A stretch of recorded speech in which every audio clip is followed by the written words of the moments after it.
Hello viewers, আসসালামু আলাইকুম। তো আজকে খুবই ইন্টারেস্টেড নতুন একটা ভিডিও নিয়ে হাজির হয়ে গেলাম। ধরো আমরা সবাই ফোন ইউজ করি, আমাদের সিমটা হয়তো আমার পরিবারের কারোরদের রেজিস্ট্রেশন করা, আমার বাবা বা মা বা ভাই বোন বা অন্য কারোরদের রেজিস্ট্রেশন করা আমার সিমটা। সো ধরো সাপোজ আমি বাইরে থাকি, আমার বাবা মা আমার ফ্যামিলি সব এলাকায় থাকে, গ্রামে থাকে। সো আমার ফোনটা তো ইউজ করতে হয় সবসময়। তো আমার সিমে সবারই দরকারি, প্রয়োজনীয় বা প্রিয়জনের কাছে আমার নাম্বারটা আছে অলরেডি, বা কাজের ক্ষেত্রে সবার কাছে আমার একই নাম্বার দেওয়া আছে। যখন আমার ফোনটা চুরি হয়ে যাবে বা হারিয়ে যাবে বা আমার সিমটা নষ্ট হয়ে যাবে, তখন তো আমার বাবা মায়ের দিয়ে আমার সিমটা উঠাইতে হবে, তারপরে আমার সিমটা পাবো। সো অনেক ঝামেলা না ভাই? বা দেখা গেল আমার বাবা নাই, কেউ বেঁচে নেই পৃথিবীতে আর, তাহলে তো ভাই সিমটাই বাদ, উঠাইতে পারবো না এবং আমার নাম্বারটা কেউ জানতেও পারবে না নতুন সিম নিলে। সো আপনি যদি চেষ্টা করেন ভাই, আপনার বাবা মায়ের সিমটা তাদের রেজিস্ট্রেশন করা বা অন্য কাউদের রেজিস্ট্রেশন করা থাকলেও সেই সিমটা আপনারা নিয়ে আসতে পারেন খুব ফ্রিতে, খুব সহজ ওয়েতে। ঘরে বসে আপনার হাতে থাকা ফোনটা দিয়ে আপনার নামে রেজিস্ট্রেশন করে নিতে পারেন, ট্রান্সফার করে। তো কীভাবে সেটা করবেন, সম্পূর্ণ প্রসেসটা আমি দেখাতে চলছি এই ভিডিওর মাধ্যমে, বুঝতে পারবেন। তো ভিডিওটা কেউ না টেনে সম্পূর্ণ দেখো, বুঝতে পারবে আশা করি। সো চলো আমরা ভিডিওতে চলে যাই। ভিডিওতে যাওয়ার আগে প্রতিবারের মতন একটা কথাই, যারা আমার চ্যানেলে নতুন আছো এবং ফেসবুক পেজ থেকে ভিডিওটা দেখছো, তো চ্যানেলটা এবং ফেসবুক পেজটা সাবস্ক্রাইব এবং ফলোকে পাশে থাকবা, কেননা এই ধরনের নিত্য নতুন ভিডিও প্রতিনিয়তই আমাদের চ্যানেলে আপলোড দেওয়া হয়। তো চলো ভিডিওটা শুরু করি। তো তোমরা সর্বপ্রথম যে কোনো একটা ব্রাউজার ওপেন করে দেবা। সো আমি ক্রোম ব্রাউজারটা ওপেন করে দিচ্ছি। দেখো এখানে দেখতে পাচ্ছ সার্চ, একটা অপশন আছে। সো সার্চের পর একটা ক্লিক করে দিবা। সো তারপরে এখানে এসে টাইপ করবা গ্রামীণ সিম ওনারশিপ এবং ট্রান্সফার। সো আমি এখানে টাইপ করে দিচ্ছি।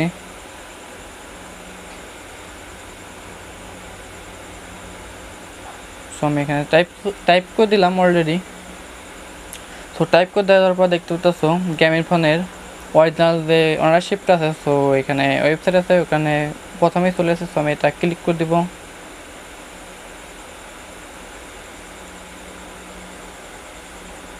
সো ক্লিক করার পর দেখতে পাচ্ছ তোমাদের মাঝে এরকম একটা ইন্টারফেস শো করবে। সো এখন তোমরা কি করবা, সো এখানে দেখতে পাচ্ছ number you word to transfer. So তোমরা যে নম্বরটা ট্রান্সফার করতে চাচ্ছ, মানে তোমার যে সিমটা অন্য কারোর আন্ডারে রেজিস্ট্রেশন করা আছে, সো সেই নাম্বারটা এই প্রথম ঘরে টাইপ করে দিবা। সো আমি আমার সিমের নাম্বারটা টাইপ করে দিচ্ছি। দেখো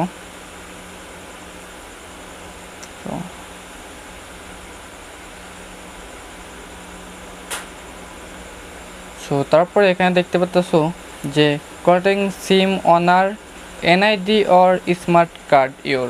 সো এখানে করবা কি, তোমাদের যে নতুন ভোটার হয়েছো, মানে যার নামে ট্রান্সফার করতে চাচ্ছ এনআইডি কার্ডটা, তার এনআইডি কার্ডের যে সংখ্যা আছে, সো ওই এনআইডি কার্ডের সংখ্যাটা এখানে বসাই দেওয়া। সো আমি একটা বসাই দিচ্ছি। দেখো তো বসানোর পরে এখানে বলতেছে নতুন সিম নম্বর। সো এখন কী করবো, মানে নতুন সিম নম্বর বলতে কি আমি চলে যাচ্ছি যে আমার যে রানিং দ্বিতীয় সিম যে থাকে, সো রানিং একটা সিমের নম্বরটা এখানে বসাইতে বলছে। সো আমার দ্বিতীয় রানিং নম্বরটা আমি এখানে দিয়ে দিব। সো দেওয়ার পরে এখানে দেখতে পাচ্ছ add to card. So add to কার্ডের উপরে ক্লিক করে দেবো একটা। সো দেওয়ার পরে দেখতে পাচ্ছ যে আমার এরকম একটা নতুন একটা ইন্টারফেসে নিয়ে গেছে অলরেডি তারা। সো এখানে কী করতে হবে, সো এখানে আমার ফুল নেমটা দিয়ে দিব, যে আমার এনআইডি কার্ডের সাথে যে নামটা আছে সেটা দিয়ে দেবো। তো দেখতে পাচ্ছ নাম দিয়ে দিচ্ছি।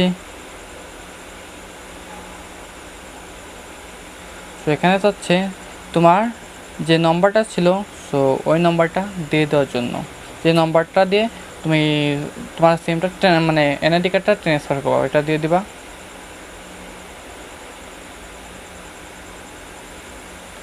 তারপরে এখানে দেখতে পাচ্ছ অলরেডি তোমার জিমেলটা দিয়ে দেওয়া। সো আমার জিমেলটা আগে দেওয়া ছিল, সো জিমেলটা সেট হয়ে গেছে। সো তারপরে এখানে দেখতে পাচ্ছ তোমার ডেলিভারি অ্যাড্রেস। সো এখানে ডেলিভারি অ্যাড্রেসটা কী দিবা সেটা দেখাচ্ছি।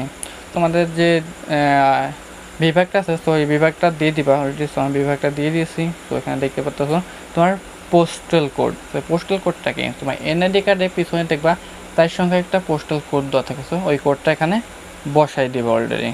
তারপর দেখতে পাচ্ছ রাজবাড়ি ঢাকা ডেলিভারি এলাকা। সো ডেলিভারি এলাকা কি, তুমি যে এলাকায় থাকো সেই ধরো জেলার পর উপজেলা, উপজেলার পর যে ডেলিভারি এলাকাটা থাকে সেই এলাকার নামটা দিয়ে দেওয়া, লোকেশনটা ঠিক মতন, যাতে ওরা তোমাকে এসে রিসিভ করতে পারে। তো তারপরে দেখতে পাচ্ছ এখানে continue to the receive. So এখানে একটা ক্লিক করে দেবা।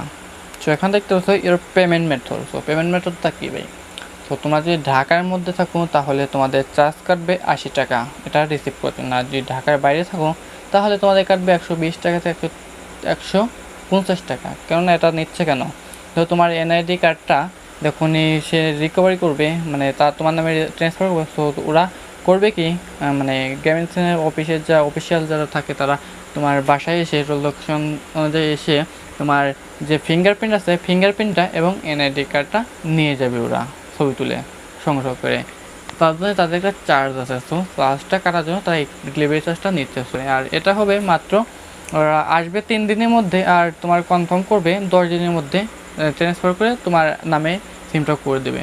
আর যারা রবি এয়ারটেল চালান তাদের মানে এরকম কোনো ওয়ে নাই, সিস্টেম নাই। তারা হচ্ছে কিন্তু তোমরা যে কোনো কাছাবর্তী এলাকার যে সিম কোম্পানি আছে বা অনাররা আছে সিম বিক্রি করে বা রেজিস্ট্রেশন করে, ওইখানে গিয়ে তোমাদের নিজের নামে করে নিবা। সো পারবা। তো আজকে ভিডিওটা এই পর্যন্ত কি ছিল, এবং হেল্পফুল ভিডিও প্রতিনিয়তই পাওয়ার জন্য আমার চ্যানেলটা সাবস্ক্রাইব করে পাশেই থাকবা। তো আসসালামু আলাইকুম, সবাই ভালো থাকবেন।